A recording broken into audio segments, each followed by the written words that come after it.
Money is the #1 cause of divorce in the United States.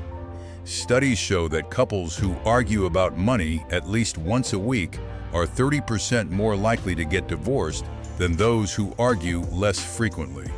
But here's the thing. It's not the money that destroys relationships. It's the shame, the secrets, and the silence. One partner hides a credit card debt. The other hides a shopping addiction. Neither knows how to start the conversation without sounding like they're blaming, judging, or controlling, so they avoid it. And avoidance turns into resentment. Resentment turns into explosion. And then they're in my DMs asking how to save their marriage. If you stay until the end of this video, you'll learn a specific step-by-step script to talk to your partner about money without fighting. I'll show you how to schedule the conversation, what words to use, what words to avoid, and how to handle the most common reactions: defensiveness, shame, and avoidance. You'll get a template you can customize for your situation. By the time we're done, you and your partner will be on the same team, not opponents in a financial boxing match. My name is your name, and today we're going to transform how you talk about money. Let me start with a story that breaks my heart every time I think about it. A couple, let's call them Tom and Sarah, came to me for financial coaching. They had been married for 12 years, had 2 kids, and a combined income of $150,000. On paper, they should have been thriving, but they were drowning. They had $40, zillion in credit card debt, no emergency fund, and they hadn't spoken about money in months. When we sat down, the tension was palpable. Sarah accused Tom of hiding a gambling problem. Tom accused Sarah of spending $200 a month on subscriptions he didn't know about. The truth was both were hiding small things that added up to big problems. They had never learned how to talk about money without it turning into a battlefield. I gave him a script.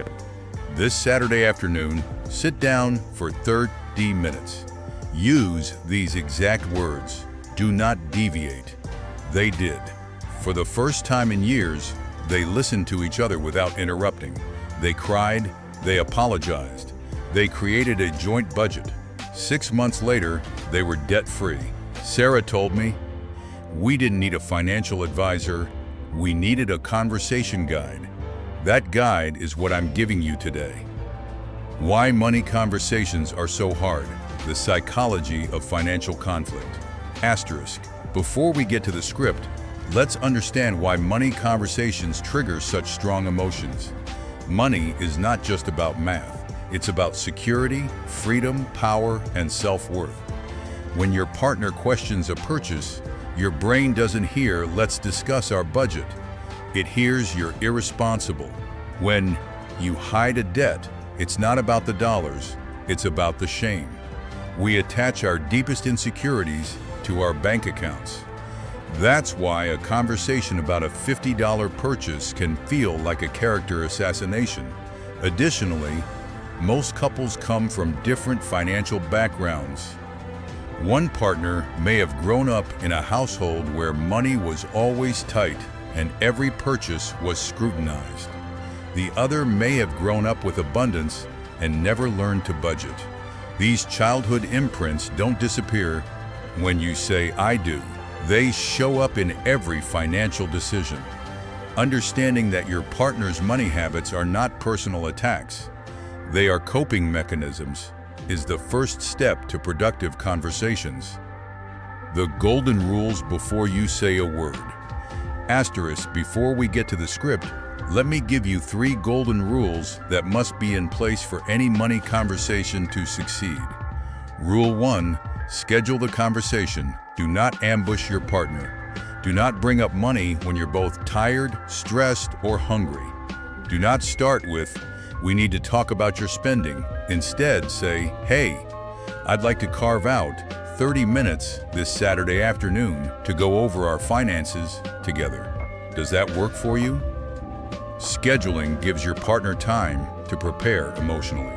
It removes the element of surprise which often triggers defensiveness. Rule 2. Set a timer. Money conversations can spiral. Set a timer for 30 minutes. When the timer goes off, you stop, regardless of whether you've resolved everything. This prevents the conversation from becoming an all-night fight. If you need more time, schedule another session. The goal is progress, not perfection. Rule 3. No phones, no TV, no distractions. Sit at a table facing each other, make eye contact. This signals respect and presence. The script, word for word. Now, let me give you the exact script. I've used this with hundreds of couples. You can adapt the numbers and specifics, but keep the structure and tone. You start. Say this: I love you, and our relationship is the most important thing to me. I want us to be on the same team when it comes to money. I'm not trying to blame you or control you. I want us to build a future together where money is not a source of stress. Can we talk about our finances for 30 minutes? If your partner says yes, they will, because you've scheduled it and framed it collaboratively. Then, continue. I want to share where I'm at, and then I'd love to hear where you're at. For me, I feel anxious, stressed, worried when I think about our credit card debt, lack of savings, spending. I'm not saying this is your fault. I'm saying I want to work together to make it better. Can you help me understand how you're feeling about our money situation? Notice the language. I feel statements, not you accusations. I feel anxious is hard to argue with. You spend too much is an attack. Also, you're inviting your partner to share their feelings, not their justifications. This opens a dialogue. After your partner shares, you say, "Thank you for sharing that. I hear that you feel." Repeat what they said. I want us to be a team. Here's what I propose. Let's both write down separately this week our 3 biggest financial goals. They can be short-term or long-term. Then next Saturday, we'll share them and see where they overlap. Does that sound fair? This shifts the conversation from blame to planning. It gives both partners time to reflect on what they actually want, not what they're afraid of. It also creates a joint project, not a confrontation. Now, what if your partner gets defensive or shuts down? Here's how to handle it. If they say, "You're just criticizing me," respond, "I'm sorry it came across that way. That's not my intention. I'm on your team. Can we take a deep breath and start over? I love you." If they say, "I don't want to talk about this," respond, "I hear that. Can we pick a time this week that feels better for you? This is important to me because I want us to be less stressed." If they say, "It's all your fault," respond, "You might be right. I'm sure I've made mistakes too. I'm not here to assign blame. I'm here to find solutions. Can we focus on what we can do going forward?" The key is to never escalate. Stay calm. Breathe. If feel yourself getting angry, say, "I need a 10-minute break. I'm feeling frustrated and I don't want to say something I'll regret. Can we pause and come back?" Then take the break, walk around the block, splash water on your face. Come back when you're calm. The follow-up conversation, setting shared goals. Asterisk, after the initial State of the Union conversation, you need to move to action. In your second conversation, you'll share your financial goals. Here's a script for that. Last week, we each wrote down our top 3 financial goals. Let me share mine first. My goals are: 1. Pay off our credit card debt within 18 months. 2. Build a 6-month emergency fund. 3. Take a family vacation next summer. What are yours? Your partner shares. Then, you say, "It looks like we both want to pay off debt and build savings." That's great, we're aligned on the big things. Let's focus on the credit card debt first.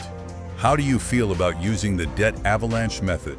Or would you prefer the snowball? Let's decide together. Notice you're not dictating, you're collaborating. You're asking for their input. People are more committed to plans they help create. How to handle the most common money secrets. One of the biggest barriers to honest money conversations is secrecy. One partner has a secret credit card, a hidden debt, a side account, or a shopping addiction. If that's you, you need to come clean. The shame is keeping you stuck. Use this script. Honey, I need to tell you something that I should be ashamed of. I have a credit card with $5,000 on it that I haven't told you about. I know I should have told you sooner. I was scared and embarrassed. I'm telling you now because I want us to fix it together. I'm sorry. Can you forgive me? If you're the partner receiving this news, your job is not to explode. Your job is to say, thank you for telling me. I'm hurt that you kept this secret, but I'm glad you're telling me now. Let's work together on a plan to pay it off. I love you. No, I told you so. No silent treatment. That will only drive the secrecy deeper. The goal is to create safety so that secrets become impossible because there's no need for them. The weekly money date, the habit that changes everything. Asterisk, the single best practice for couples who want to stop fighting about money is the weekly money date. Set aside 30 minutes every week at the same time, say Sunday at 7 p.m. During this time, you review your joint account balances and credit card charges. Pay any bills that are due. Update your budget or spending tracker. Check progress toward your financial goals. Discuss any upcoming large purchases. The key is to make it routine, not emotional. It's just a check-in like a team huddle. Over time, the anxiety around money fades because you're constantly facing it together, not avoiding it. After a few months, the weekly money date becomes something you look forward to, a time to align, plan, and celebrate progress. What about separate accounts? How to manage autonomy and trust. Some couples keep separate accounts to avoid conflict. That can work, but it requires clear agreements. Use this script to set ground rules. I think we should keep our separate accounts because we value autonomy. But let's agree on a few rules. First, we each contribute a set amount to a joint account for shared expenses. Rent, utilities, groceries, insurance. Second, we agree to never go into debt without telling the other. Third, we agree to set a threshold, say $500, where any single purchase over that amount requires a conversation, even if it's from our personal accounts. Does that work for you? This gives each partner freedom while maintaining transparency and alignment on big decisions. The one question that prevents 90% of arguments. Before any large purchase, ask this question together. Is this purchase aligned with our shared goals? If you're saving for a house, that new boat might not be aligned. If you're debt-free and on track, maybe it is. The question forces you to pause and evaluate, not just react. It also makes the decision ours instead of yours or mine. When to get professional help. Asterisk, if you've tried these scripts and still can't talk about money without fighting, consider seeing a financial therapist or a fee-only financial planner. Financial therapy is a growing field that addresses the emotional and psychological roots of money conflict. A good financial therapist can help you unpack childhood money wounds, communication patterns, and trust issues. It's not a sign of failure, it's a sign of commitment. Many couples have saved their marriages with a few sessions of financial therapy. A story of redemption. Asterisk. I want to tell you about a couple who came to me on the brink of divorce. They hadn't spoken about money in 2 years. They had $60,000 in debt, 2 maxed out credit cards, and a mountain of resentment. I gave them the script. They fought the first time. They cried the second time. By the third money date, they were laughing. They created a debt payoff plan. They cut up the credit cards. They started a joint savings account. 18 months later, they were debt-free and planning a vacation. The husband told me, "We didn't have a money problem. We had a communication problem." The script gave us a way to talk without attacking each other. That couple is now one of my success stories. You can be too. Your action plan, starting tonight. Here's what you need to do. First, schedule your first money conversation. Use the exact words. I'd like to carve out 30 minutes this Saturday afternoon to go over our finances together. Does that work for you? Do it tonight. Second, read through the script again. Practice saying it out loud. It might feel awkward. That's okay. It's better to be awkward than to stay silent. Third, if you have a money secret, come clean before the scheduled conversation. Use the apology script. The relief you'll feel will be worth the temporary discomfort. Fourth, set up a joint calendar for your week money dates. Same time, same day, every week. Fifth, if you have a partner who refuses to engage, start with a smaller request. Can we just look at our bank account together for 5 minutes? No judgment, just look. Often, that's enough to break the ice. Sixth, comment below. I'm scheduling my first money conversation this week. Share one fear you have. I'll reply to the first 100 comments with encouragement. If this video gave you the words to save your relationship, hit the like button. It helps others who are struggling in silence. Subscribe and turn on notifications. In the next video, I'm going to reveal the zero-down real estate strategy, seller financing, lease options, and is subject to deals. Money is just money. Your relationship is everything. Learn to talk, learn to listen, and build a future together. I'll see you in the next video.